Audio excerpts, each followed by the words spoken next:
Ni hao! Salut à tous, j'espère que vous allez bien. Il est 1h30 aujourd'hui. Je reviens du cours, on a discuté un petit peu avec les amis. On va refaire la petite vidéo. Vous voyez, c'est important, il est tard, je pourrais très bien dire il est tard, je vais rentrer, je vais me coucher. Eh bien non, on se tient à ce qu'on a dit, une vidéo par jour, je dois faire cette vidéo. Donc c'est important, c'est juste important de le faire. Il n'y a pas d'excuse possible. Donc dans tous vos projets, dans tout ce que vous allez réaliser, essayez aussi donc d'avoir cette rigueur de travail, de rigueur de choses que vous vous imposez et de ne pas trouver d'excuses pour ne pas les faire. Bon, je vous avoue que j'aimerais bien aller me coucher, donc on va faire cette vidéo et puis au lit. Donc aujourd'hui, sur cette vidéo avec l'épée, on va voir les gardes, des gardes différentes, ce qu'on peut mettre en place. Et ce sera la dernière vidéo concernant l'épée. Une fois que vous aurez tout ça, bien après vous allez pouvoir faire une sorte de jeu où vous allez pouvoir imbriquer chaque élément, que ce soit des frappes, que ce soit des piques, que ce soit des gardes. En fait, après c'est de s'amuser. Encore une fois, on ne va pas chercher le côté réel des choses. Après ça, faudra aller en cours pour tester un petit peu avec partenaires. Là, c'est vraiment que de la manipulation. Le but, c'est de vous faire plaisir, de pouvoir manier une épée. Et puis après, le reste, on va dire que ça se découvre dans un cours. Première forme. Ici, donc dans chaque forme, on va avoir une garde où la pointe est vers l'avant et l'autre vers l'arrière. Donc, première forme de garde. Donc, on est ici de face. Deuxième forme, on va venir mettre l'épée vers l'arrière avec la lame contre le bras. Donc la lame là, elle est verticale. Donc les deux tranchants sont vers le haut et le bas. Donc on a le plat de la lame contre le bras. Donc première forme, droit devant. Deuxième forme, contre. Ça permet de voir ce qu'il y a derrière. Donc ici ce serait tranché. Et éventuellement ici, piqué. Piqué. Piqué. Je peux pas trop tendre le bras, il y a une vitre juste derrière. Mais en fait, ce serait piqué. Piqué devant, piqué derrière. Garde, et une garde. Deuxième, au même niveau, mais sur le côté. Ici. Et ici. Première, deuxième.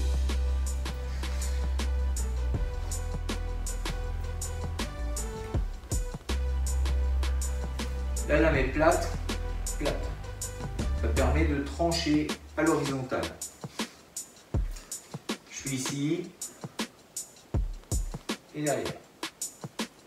1, 2. L'instant d'après, tranché. 1, 2. Avec la main plus ou moins haute, mais c'est surtout là au niveau du côté. On est sur ce mouvement qu'on avait fait à l'échauffement. On le maintient. 1 et 2. Paume vers la terre, paume vers le ciel. Et de maintenir. Deux autres formes de garde. Première, ici. Deuxième, 1 et 2. Troisième, on monte le bras. 3, 4. Ici et ici. Je suis dans une forme de garde comme ceci et comme ceci. Ça permet d'avoir un regard, d'avoir une garde sur le devant et sur l'arrière. Ici et ici. Je suis toujours en vision devant, mais je menace aussi derrière. Toujours possible d'aller piquer sur l'arrière, piquer sur l'avant. On a vu les formes de frappe avec le pommeau devant et derrière.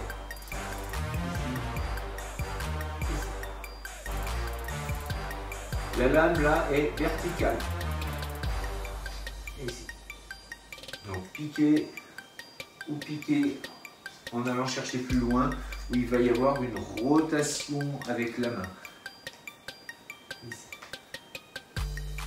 Pour aller chercher plus loin ou en direct, sans rotation, piquer. Simplement. Derrière, même chose, piquer ou piquer avec rotation. Et vers le bas, une forme de garde ici. Forme de garde vers l'arrière. Ici. Ici. Ici.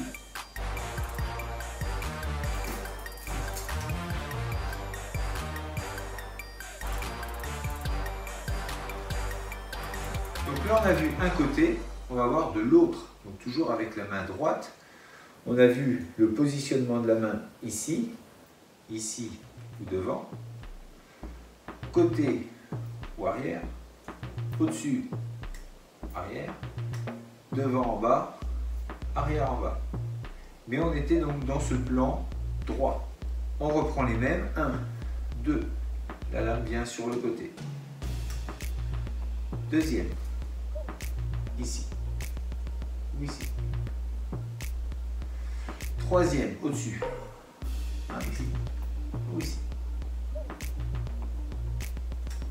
Derrière. Ou devant. Devant. Et derrière pour le bas. 1, 2, 3, 4, 5, 6, 7, 8. Donc ensuite, c'est de vous amuser un petit peu à placer toutes ces gardes. Alors avec déplacement ou sans déplacement, c'est à vous de voir. Vous pouvez vraiment jouer avec toutes ces formes de déplacement, de manipulation.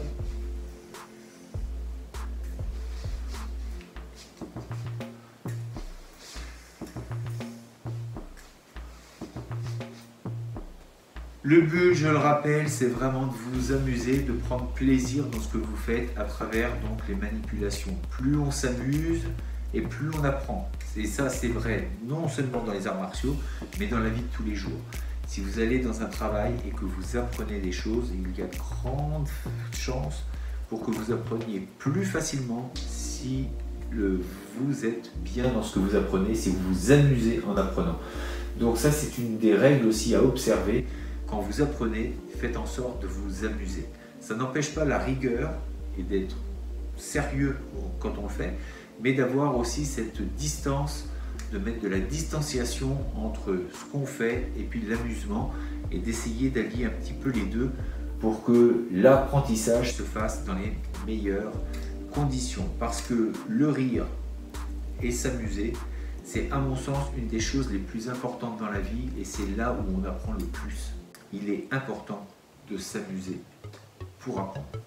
Donc amusez-vous, et puis on se dit à demain pour une prochaine vidéo. Sur quoi, je n'en sais rien, mais je trouve que ça c'est bien aussi, c'est accepter eh bien l'inattendu. Les idées arrivent et mes vidéos se feront ainsi. J'espère que vous aurez apprécié. Mettez-moi plein de petits pouces bleus, abonnez-vous et puis cliquez. Et puis on se dit donc à demain. D'ici là, restez forts, restez beaux et surtout, restez bienveillants. 再见。